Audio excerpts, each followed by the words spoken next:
According to a new FBI report that was out this week, anti-Semitic incidents are on the rise across the U.S. But as NBC News correspondent Jesse Kirsch will just show you in a moment, this is really nothing new. We do want to warn you, though, that some of the language and the images are disturbing. This hatred isn't new. 11 dead, 6 injured, and it never really went away. When 6 million Jews were killed in the Holocaust, the world vowed never again. Jews will not replace us! But now, instead of festering in the shadows, genocidal lies are moving closer to the American mainstream. From a Los Angeles highway to an alleged threat to a New York City synagogue, anti-Semitism is spreading as some of our biggest artists.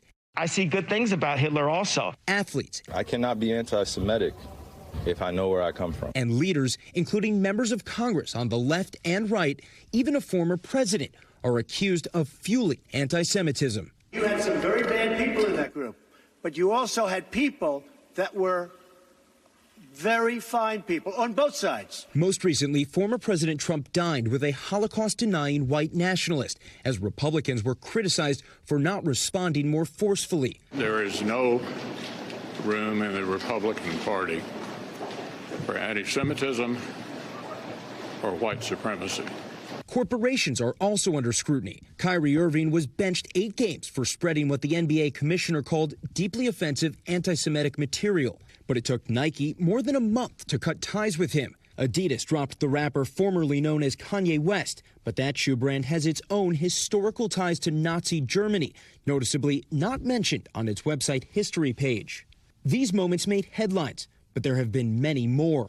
The Anti-Defamation League says there were 2,717 anti-Semitic incidents in this country last year alone, including assaults, which hit a record high for the past 40-plus years, as the federal government warns of an enduring threat to Jewish Americans.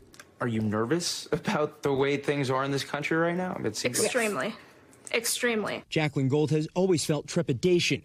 She knows what can happen. You can't go to a synagogue that doesn't have security. There were swastikas in one of the common areas of my dorm. Her grandmother, Erica Gold, says in 1944, she jumped from a truck with her mother and hid in Budapest. If they didn't, she says Nazis would have shot them dead. Erica was just 12 years old. When somebody, a politician, says something that is bad, that he's going to do, believe him. It starts with smaller actions, and then it spirals out of control if we just let it slide. With my grandmother's story, everything was fine until one day it wasn't. Words matter. People are no longer saying the quiet parts out loud. They are literally screaming them. December 7th, Second Gentleman Doug Emhoff, who is Jewish, led a White House roundtable on anti-Semitism in an effort to reverse a disturbing trend. I think it's just important to separate out the moments where we can say, here, this is anti-Semitic and here's why. I think that's, in some ways, for the future, more important than just condemning people who do stuff like that. Law professor Kathy Lesser-Mansfield teaches about the Holocaust. The beginning of ending up at genocide is separating people into groups and having us and them.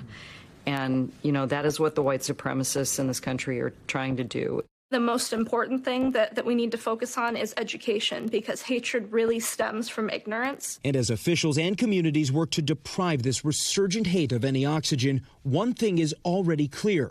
Saying never again may not be enough. Jesse Kirsch, NBC News.